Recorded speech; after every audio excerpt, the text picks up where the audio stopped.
Good morning, everyone. Good Chodesh. I've put everyone on mute as per the normal format, but please feel free to unmute yourself if you wish to ask any questions. Good Chodesh. Good Chodesh. Good Chodesh. Nice to see you. So we were in the topic of Olam HaBa and Techiat HaMetim, Yemos HaMashiach, that subject. I was going to give at least one more share on the subject and look at the issue of Gilgulim, which I was asked to address, which is somewhat related to the topic, and then maybe we'll draw this to a close and move on to something new. And I'm still open to suggestions about what the next subject we should look at is. So just to talk a little bit about Gilgulim, the idea of a Gilgul, it's often translated as reincarnation. We'll see later whether that's an entirely accurate translation. That's more or less what it means. Comes from the word legalgel, to roll. It's this idea that somehow the soul, the neshama, rolls back into life, or rolls into a new body or something of the sort. The earliest references to the concept of Gilgul is the Zohar, depending on exactly how one understands when all or parts of the Zohar were written.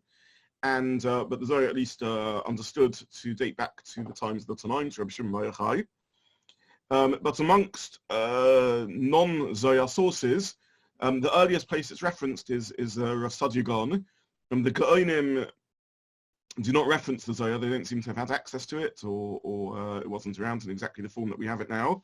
In the Gaonim, the first mention we have in non-Zohar sources for the idea is in Rav Sadia Gaon. Rav Sadia Gaon wrote a sefer in Arabic called Emunah V'Deus, and it's a philosophical work.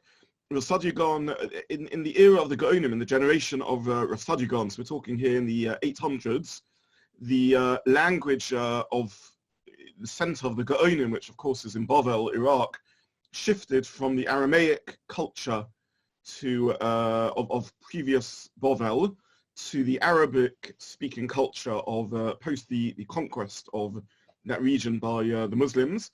And it was really another encounter of the Jews with Greek philosophy. Jews encountered Greek philosophy in several waves. They encountered it, of course, at the time of the Hanukkah story, and here this is another encounter with it, because the Arabs were really heirs to a tradition of Greek philosophy. They were interested in Greek philosophy, and they got it translated into Arabic, and Jews therefore confronted it, and that's where you see the Gaonim, the late Gaonim, Rav Sadia Gaon and so on, writing works of philosophy and responding to the views of the philosophers. Rav Sadia Gaon was influenced by, there are similarities, I should mention, in some respects, between Rav Sadia Gaon and the Rambam. They're both recognized Gedolim, leaders in the regular realm of halacha and lomdus and halachic reasoning, but they're also interested in philosophy and write extensively about it. And Rav Sadia Gaon, in some respects, is the first thinker to write Ikrim, to write fundamentals of faith, and we will deal with fundamentals of faith in future sessions, because I've been asked in the context of Olam HaBa to speak about the place of non-believers and non-Jews, and that's something that deserves a proper look at. Either way, Rav Sadia Gaon does write some form of Ikrim, and he writes a very important philosophical work called Emunah V'Deus. And Rav Sadia Gaon is influenced by a sect or a group of Arab philosophers and thinkers known as the Kalam or Mutakalam. I'm not going to go into their views now. The Rambam is not impressed by them. A lot of Moreh Nevuchim is dedicated to attacking the views of the Mutakalim, but Rav Sadia Gaon takes them more seriously. It's a certain philosophical system. Either way, Rav Sadia Gaon does mention this idea of Gilgulim. He says there are those who believe in reincarnation, in Gilgulim, and he says what they mean by that is that the spirit of Reuven is transferred to Shimon, and then afterwards to Levi, and afterwards to Yehuda. This idea that somehow the neshama moves from body to body, and then he says that they even say that it's possible that the soul of a human moves into the body of an animal, or the soul of an animal moves into the body of a beast. And basically, he says this is all nonsense. He doesn't believe in any of this. He says this is a ridiculous idea, and we will look later at his arguments why he thinks this is a ridiculous idea. But this is what he writes about Gilgulim. just going through a very quick tour of Jewish history and thinking, we basically don't find that any of the Rishonim who deal with these matters, early Rishonim that deal with this matter, really mention the idea at all. Rabbi Levi in the Kuzari, who's often held up as the father of, or the primary text amongst the Rishonim of the non-philosophical approach, he doesn't mention a word about it. The Rambam in all his philosophical works doesn't really mention this idea. The Sefer Ikrim is really the first of the philosophical Rishonim. The Sefer Ikrim is Alba, who lived in the 15th century. Alba wrote the Sefer Ikrim, the book of principles in which he follows argues with, sometimes follows the view of the Rambam on the concept of Ikrei Emunah, principles of faith. And he does mention the concept of Gilgulim and argues with it. So amongst that school of Rishonim, basically the idea is not really mentioned. Who does mention it amongst the Rishonim? Primarily, as I said, the Zohar discusses it, and the Rambam, once Kabbalah ideas began being spoken about amongst the Rishonim, they discuss it. So the Rambam mentions the concept of Rishonim in his Perush on Iyov, and he says this is an important idea that explains lots of things. This is what the Rambam writes. By the time you get to the spread of Kabbalah, the Arizal and onwards, this is something mentioned a lot. The Arizal writes about it and writes all sorts of ideas, including learning a lot of Tanakh with the idea of Gilgul. So he'll re-look at stories in Tanakh and say that the encounter of Cain and Hevel is somehow relived through the encounter of Moshe and Korach and things like that. So he'll look at stories in Nach and reinterpret them to mean to also be only understandable within the context of a previous story that happened. There's also Gemaras which he understands in this way. So the Gemara, for example, says that Bilom and Lovan are one and the same person, which could be understood in three ways. It could be understood historically.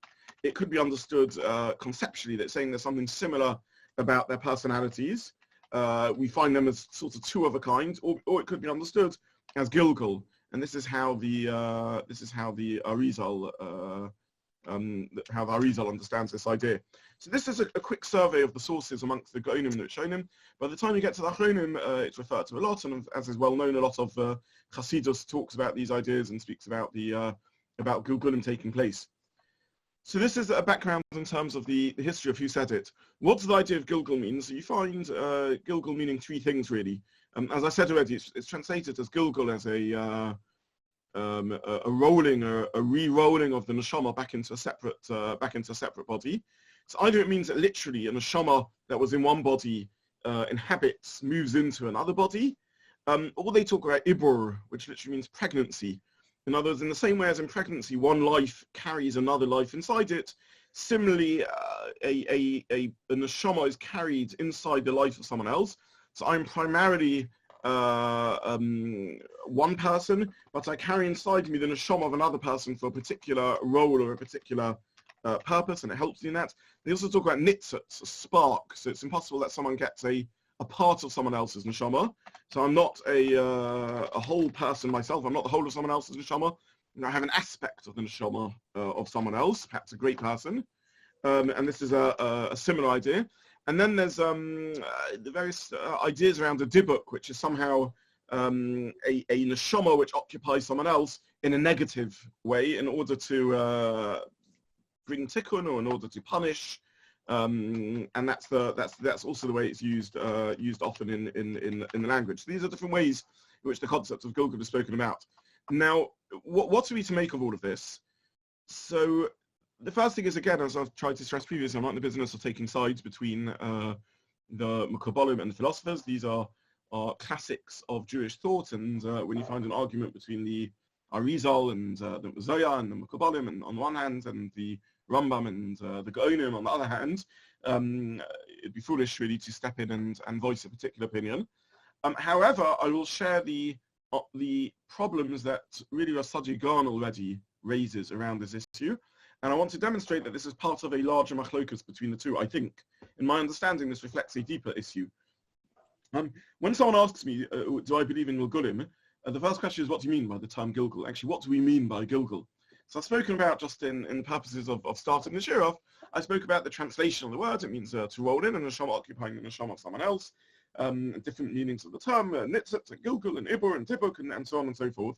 But the deeper and more profound question is, in what sense is the new life a continuation of the old life? And by the way, maybe I should mention over here, one of the reasons that already Rav Sadigan and starting to use this way onwards amongst the Hasidim, one of the reasons for believing in Gilgul is as a way of achieving fairness and equity, particularly when you see the struggling and the suffering of children. So this is a big problem in philosophy, which is, in Yiddishkeit at least, which is, if we understand an all-powerful God who is all-knowing and who behaves in accordance with mishpat, with justice, we can perhaps justify the suffering of older people who, after all, haven't lived lives of total perfection. And then it comes down to what do we know about the lives they've lived, and how can we, for us to work out the proportionality of punishment isn't something possible to do. And therefore we can, it's difficult really to come up with a strong philosophical question when we talk about adult suffering. When we talk about children, little children, babies, suffering in the most terrible and indescribable manner, this is a very difficult problem in Hashkafa. And Gilgul would start to answer this question. And you know why the baby is suffering? The answer is because in a previous life they did an Aveira, they did a sin. And this has led to, this is a philosophical answer to the question. It's also led to some of the terrible things that have been said. There was quite a fuss a few years ago when someone spoke about children born with various disabilities and wanted to ascribe it to particular Averas that they must have done in previous lives. So this is how the concept is often used as a way of explaining suffering of little children. But the more profound issue over here is exactly what do we mean by the word Gilgul? In what sense do we mean that this Reuven is a Gilgul of Shimon? Shimon is a Gilgul of Reuven. In the example, Reuven and Shimon are just random names. In the example of Rav Sadigan, in what sense is this person a continuity of the previous person if they have no conscious awareness of the previous person's life and no memory of it and no seeming continuity to it? There is a deeper question. The truth is, with all of us, what do we mean by continuity? Imagine, for example, someone commits a crime and then has amnesia and has absolutely no recollection of the crime that they have done. And maybe they are only caught 40 years later. And now the court wants to take them for punishment, hold them up for punishment. And the question we ask ourselves is, in what sense are they responsible for this act 40 years ago? Not a single cell in their body, let's say, I don't know the biology of this, is the original cell. Right? This is back to the classic thing of each bit replacing it. So we say, well, okay, it's true that there's no physical cells, but the system as a whole is a continuation. The person, after all, is the same consciousness, the same memory. But what happens if they don't have a memory of it either? So they have no recollection of that event either. In what sense are they continuity of it? So the idea of continuity is a difficult one. The truth is, I've given an extreme example in which I've spoken about amnesia and a crime. I've said, in what way am I responsible for a crime I did 40 years ago and I have no memory of it, and I'm not the same physical body either? But the truth is, what do I mean by continuity when there's a loss of consciousness in between? And what happens if someone falls asleep for a time between the actions? In what sense are they a continuation of that? Maybe there's still some conscious functioning. So how we define continuity with humans is a difficult idea. But here you have a situation where someone is neither the same physical body, nor is there direct continuity. There may be many years or decades or centuries between their two lives, nor is there any conscious awareness of this being a continuation, nor is there any memory of it as far as we can tell. So in what way is this a continuity? This is the question that Sadi Gon already posed about this. More than that, in what way is this? Let's ask the question differently. If we talk about Gilgulim into animals, and one will often hear this, a particular sinner has been reincarnated into the form of a dog. And perhaps even on occasion we might hear about them being moved into a domain, into an inanimate object like a stone. And again, here we want to ask the question, where is there space for a neshama, for a human soul in a dog or in a stone? What does it mean to say that the neshama is inside the stone or inside the dog? And then I want to emphasize the neshama is not a physical thing, object with that exists in the material world, in the world of dimensions and space. So when we talk about the neshama being inside us, as it is, we struggle to understand the relationship between the neshama and the human body. It doesn't reside physically inside us. So when we talk about the neshama occupying the stone, in what sense does it occupy the stone? It can't be physically inside the stone. Neshamas aren't physically inside the stone. And in what sense does it interact with the stone? Again, we as it is, we struggle to understand how the non-material soul can interact with a human being. But at least we understand that it somehow resides in the intelligence and the consciousness and sense of self that a human being has. But given that an animal has a different sense of self, one which we can't really know that much about, and perhaps no sense of self in the human meaning of the term, in what way is this neshama inside the animal? In what way is it even aware of it? They talk about the suffering of a neshama inside a stone or inside an animal. But animals, as far as we know, don't have a sense of awareness in the way that we do. And so stones certainly, as far as we understand, don't have a consciousness in any shape or form. So in what way is the neshama even aware of being inside the stone? And in what way can it be inside the stone when this isn't something we don't understand, as far as we know, how stones can connect to, how neshamas can connect to stones at all. So the real problem over here isn't what's our own personal opinion, about which it'd be ridiculous for us to voice any view when we find greats of Jewish history, the Arizal and the Rambam, arguing around the matter. The real and deeper issue is, what do we mean by this? So when someone asks the question, do you believe in a Gilgal or not? The first question is, can you define your terms for me? In what way do you mean? And they may say something like the neshama moving inside someone else. In that case, the question is, in what way can it move inside someone else? In what way can it move inside an animal? So this is a summary of the problem of Gilgal, and this is an idea that, as I said, really the Sadigan already was the one who raised these questions about what do we actually mean by the terms that we're using over here. In what way is this a Gilgal? Is Shimon a Gilgal of Reuven?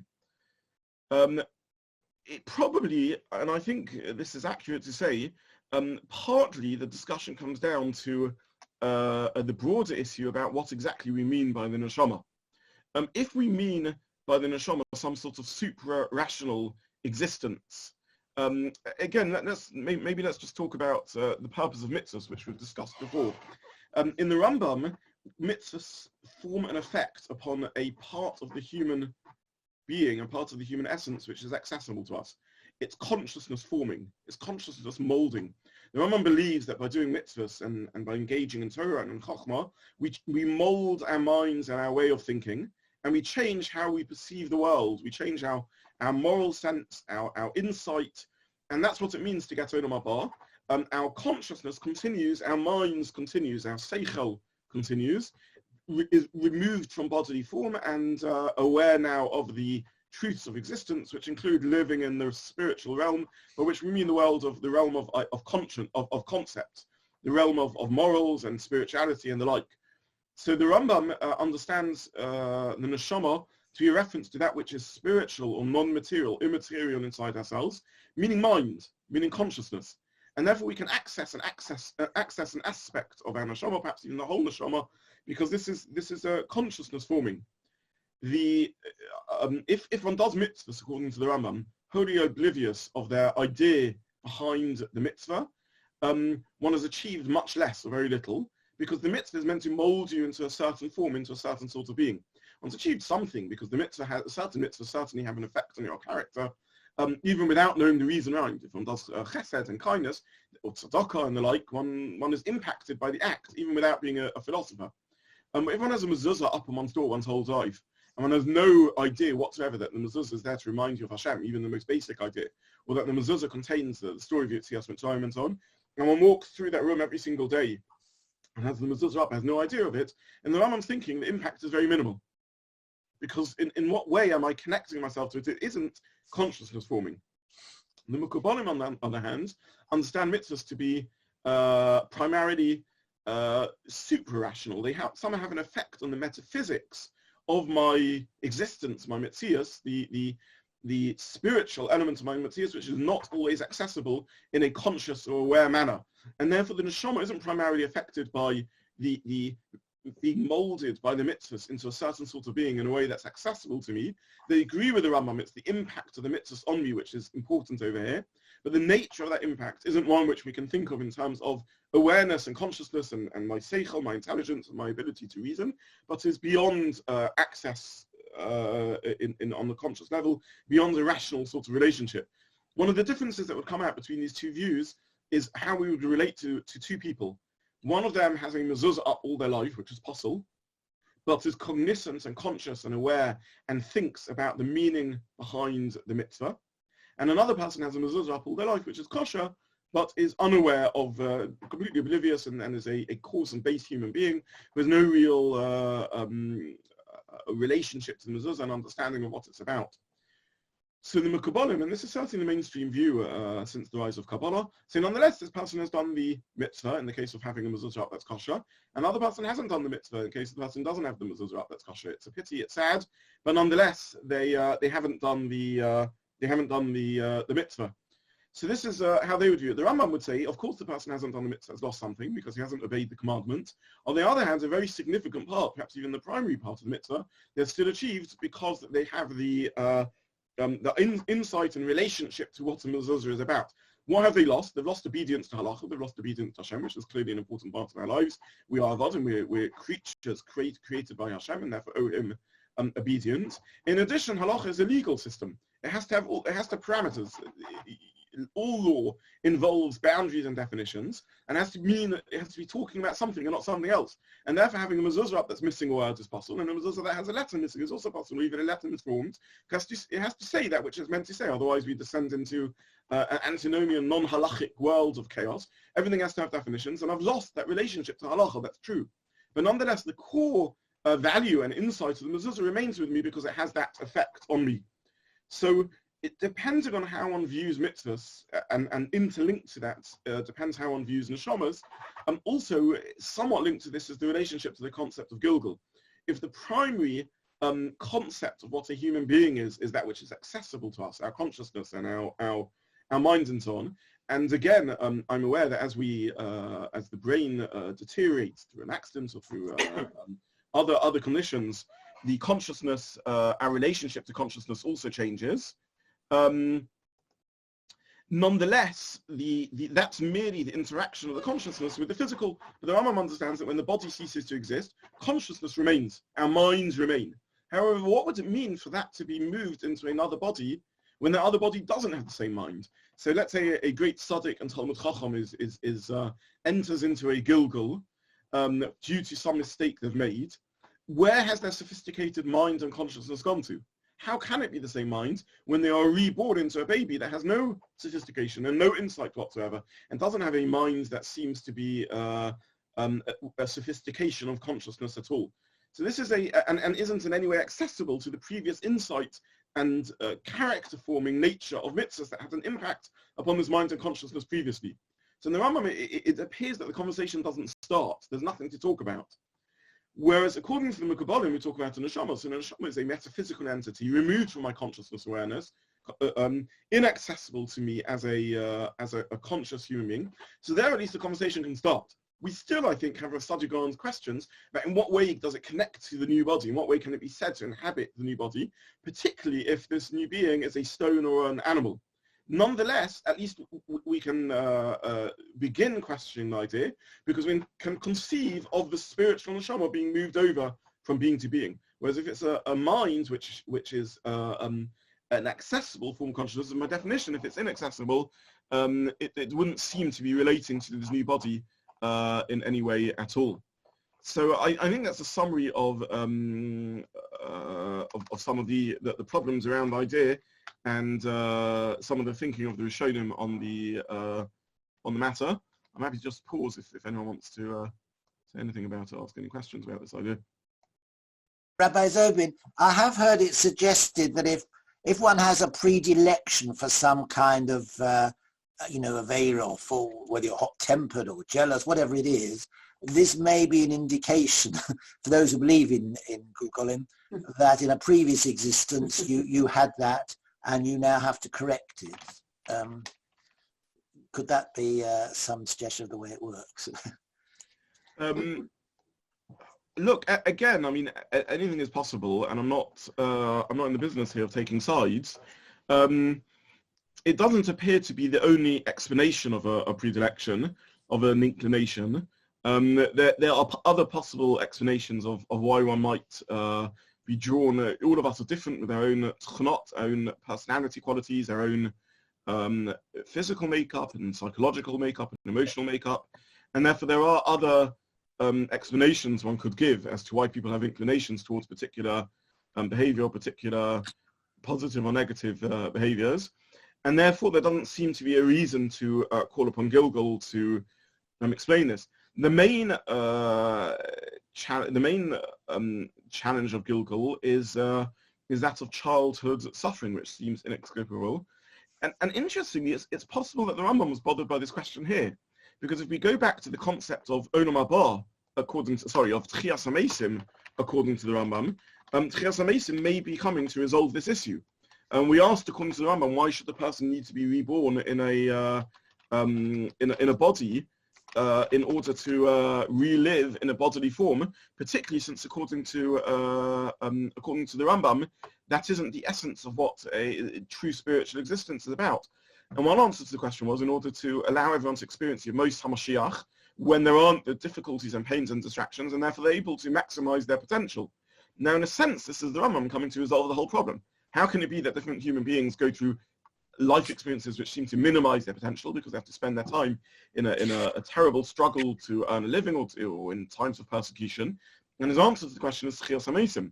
But note that Techiat HaMetim, despite the Rambam being bothered by the concept, and there are questions on the concept according to the Rambam, what it means, it doesn't have the same philosophical problems that we've identified over here, because the Rambam presumably would understand that there's a continuity of consciousness and mind between life and being reborn in Techiat HaMetim. And therefore there wouldn't be this problem of in what sense is this a continuation of the same person? In what sense can we say that Reuven now inhabits Shimon? And the answer is this isn't Reuven inhabiting Shimon, this is Reuven continuing to live as Reuven. So that's the philosophical question or hashkafic question which Gilgal comes to answer. Prededications and Avera's evidence for Gilgal is more difficult. If one believes in Gilgal, then one could use it to explain it, but it's more difficult to answer it in that sense. Rav, can I ask a question? Yeah, sure.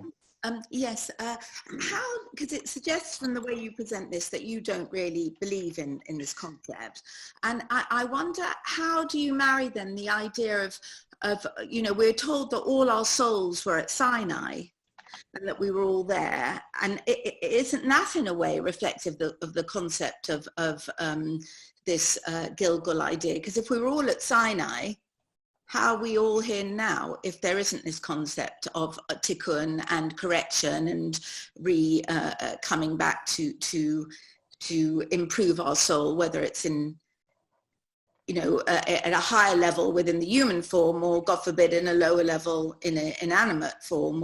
And I think that idea of going back into an inanimate form is that it's a punishment because you don't have the potential to actualize yourself, whereas in the human form you have potential to improve your neshama. But anyway, how does that fit in with the whole idea of all the souls at Sinai? Okay. So first of all, I want to emphasize again, I'm not here coming to argue for or against the belief. I mean this sincerely. I don't mean this in the least disingenuously. If the Arizal says something, I'm not in the business of the Rambam or the Zohar on the business of questioning it. I'm simply explaining the in the school of the rationalist philosophers why they struggle to understand this, and their questions are good questions in philosophical terms. So I agree with what you're saying. They do say the idea of an neshama being put into a stone is as a punishment or a chance of tikkun. That's exactly the point they're saying. The question is how we understand that idea. What do we make of the Chazals about all neshamas standing at Sinai? So there are two ways of explaining this idea. Either it refers to a consciously accessible experience, meaning the idea of the core of emunah the core of inner belief, which is accessible to at least all Jews.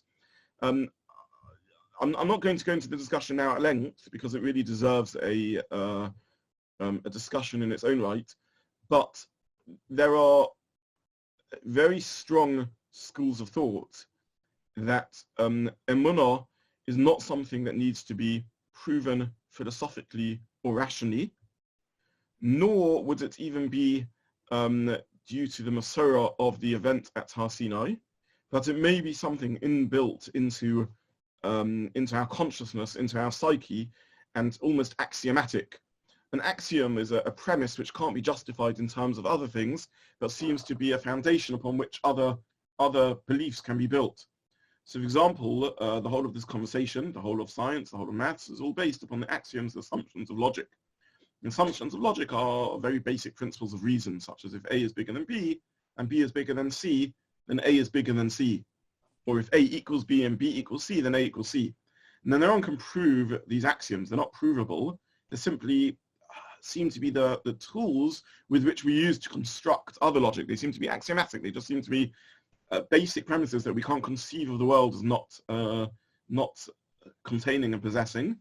And upon them we build everything else. In fact, it would be a paradox to try and prove these rules using logic, because that would then be begging the question, because the question here itself is, how do we prove logic? So this is a fundamental of epistemology, the study of philosophy, of what we know. I don't want to go into it in detail now. It deserves its own extended discussion. But there are many thinkers who believe that emunah is axiomatic. It's something pre-programmed into the human psyche, and a tool with which we build other things, rather than being something that can be upon which can be to which we need to seek proofs itself. And this is the concept in Jewish thinking of emunah pshuta, and it's a very, very sophisticated and profound philosophical idea. There's often a sense of emunah pshuta, sort of innocent belief, as being somehow lacking, and it's not correct. There's those of us who have. Some people struggle with emunah and need philosophical arguments, and others don't. It just burns through the fibre of their being. It's just essentially obvious, and they can't conceive of looking at the world without seeing God in their lives. And often such people are told, well, you're a little naive and unsophisticated in your beliefs, and you need to be more, we're not arguing against belief, but you need to be more philosophically sophisticated. That's nonsense. There's nothing non-philosophically sophisticated about axioms. These are the tools with which we use to make sense of the world. And philosophically, there's no problem with them. You can agree or disagree with it, but it's a sound philosophical argument to claim that if this is just how you see the world, then that's how you see the world. There's no. We all have things through which we just see the world. We see the world as logical, but no one can explain or justify that. So this may be one understanding of what we mean that Anashama stood at Sinai, that we have this as an intuitive belief, in which case it is philosophically accessible, and therefore this is an example of consciousness where there is a continuity of experience. So that's point number one. Point number two is there may be another explanation of this idea. This concept of all of us standing at Sinai is is really based on the pasuk in, for example, in Har Sinai. It says, "You all stood at Sinai." It's coming to answer the question really of what obligates me to keep the bris, the covenant of Sinai. Which Chazal understand, those who are here today, those who aren't here today, those who have already lived, those who will live in the future, you all are entering into the bris, into the covenant. It's used, for example, in the covenant of Zobin, not just at Sinai, but used for many covenants that we enter into. And the big question is, just because my ancestors 3,500 years ago entered into a covenant with HaKadosh Baruch Hu, what's that got to do with me today? And the answer to the question is that we all entered into the covenant of Sinai. And this is what it means that we all stood there at Sinai. We all entered into the covenant. And one way of understanding this is that there's a corporate identity through, I'm using corporate identity as a borrowed term, through which we all entered into the covenant. The Jewish people as a corporate identity entered into a covenant with Hashem. And therefore all of us, in as much as we are part of the Jewish people, are part of that covenant. And it's a bit like asking, I don't know, how can a country be obligated in loans, money that it's borrowed, when not a single citizen is alive now who borrowed the money 100 years ago? How can a country be liable for compensation after the war or something when there's when not a single person is alive anymore? And the answer is there's a continuity of the concept, the corporate identity of nationhood. Now, what is this construct called nationhood? You could learn it's just a figment of the human imagination. When I spoke about sapiens, I mentioned briefly Harari's argument to that. But that's not a convincing argument, particularly. There's no evidence particularly for that point of view. It may be that corporate identity, we have a shared identity. There's a concept called peoplehood. So actually seems something very important to us human beings. He himself points this out. One of the most important experiences we humans have is elements of our identity which are constructs. Indeed, being part of a family is an interesting idea. In what way are we part of a family? In what way are we connected and related to each other when we engage in marriage and other such things? So corporate identity means we are all a nation. We are Am Yisrael, and Am Yisrael, Klal Yisrael, accepted this bris, this covenant with Hashem, and therefore we are born into this covenant because we enter and become part of Klal Yisrael, and therefore we all stood at Sinai, meaning to say we all entered into this covenant. We are all parties to this contract with HaKadosh Baruch Hu, which is Torah and our life as Jews. And that's another way of understanding this idea that we all stood at Sinai, meaning we're all parties to the contract rather than it being built upon the idea of a Gilgal or some form of reincarnation. I want to point out, by the way, incidentally, that even if one understands it literally as souls standing at Sinai, this is very different to the Gilgal idea in the sense that these souls clearly weren't embodied souls. They weren't necessarily souls that were embodied. It's just saying our neshama somehow had that experience, which would be easier if you take it literally in understanding the Mekabolim, but nonetheless not evidence for, not an explanation of the concept of a Gilgal. Rabbi Zobin, can I ask, presumably from what you've said, or I'm not sure actually, not everyone becomes a Gilgal, because if the idea of a Gilgal is to somehow ameliorate the Averas that a particular person has committed, presumably so that they have less of a punishment in Olam HaBa. Is that the way it's supposed to work? In which case there'd be gradings of Averas which would be subject to a Gilgal, whereas most people, I don't know what, wouldn't become a Gilgal. Nevertheless, they still go into Olam HaBa where their souls need to be purified and punished in some way, but not quite as bad as if there wasn't a Gilgal preceding it. Sorry, does that make sense? Yeah. So there's a lot of literature around all of this, about which I'm not an expert in the least. There's sources in Kabbalah that talk. So first of all, how many of us are Gilgulim? There are sources that say in this as perhaps the last era before Mashiach comes. Many or most of us, or almost all of us are. There are very few of us that are new souls. We're all Gilgulim of old souls. Point number one. Point number two is that you are correct. There's a zechus, a privilege in the concept of Gilgal, because it gives one a second chance, and not everyone may need it, and not everyone may be offered it. So if you're not bad enough, it may be that you can achieve restoration through Olam HaBa without having to come back as a Gilgal. And similarly, if you're very bad, maybe you're not given the chance of a Gilgal because it gives you a second chance. Thirdly, there are sources that say that a neshama might be given the choice whether to accept the opportunity of a Gilgal. So at the process of standing in din in front of HaKadosh Baruch Hu, they maybe said, do you wish to go back to a Gilgal, or do you wish to go through Gehinnom as a way of achieving rectification? And finally, there are sources in Kabbalah that talk about a limited number of times that Gilgal is offered. There's various different sources that say a different number, but maybe that one's only given X number of times of reruns, and then after that one runs out of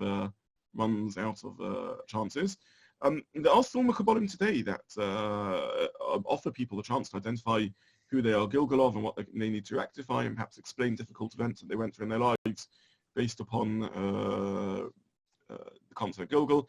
As to the authenticity of these Mekabolim, I don't know. I'm not equipped to say anything. So I think what you're saying, I think what is being said is that the Gilgal gives the opportunity such that one's time, in inverted commas, whatever, the punishment one gets in Olam HaBa is reduced, because it seems it's worse, the punishment in Olam HaBa is worse than coming back as a Gilgal. I think that's the summary of it.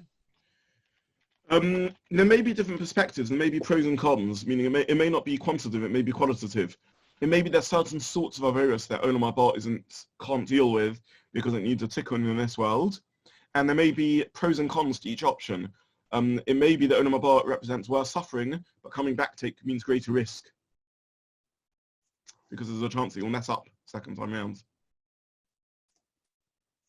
And how does this all fit in with the concept also of coming back in soul groups?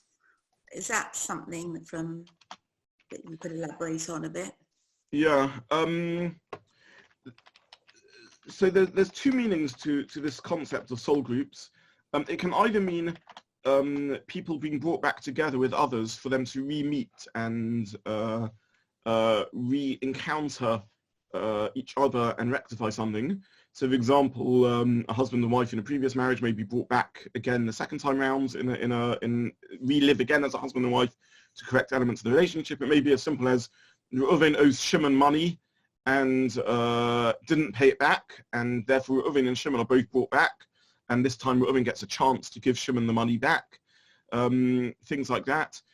Also, this phrase that people often use, a soul group, sometimes means people coming back together. So I already mentioned the idea of a nitzitz and a fragment of a soul. So it's possible that different fragments of souls are recombined in the concept of Gilgul into one.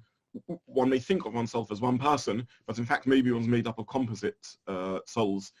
Again, I want to stress that the question in all of these is what any of these terms mean. They're easy to say, but do the words carry meaning and content to us?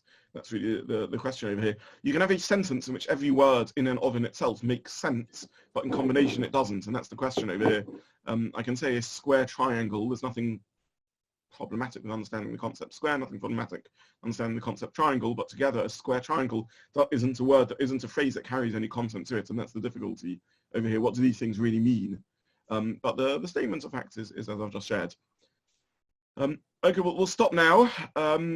I wish everyone if I don't see you before, I wish you all a Chag Sameach, a good Yom Tov.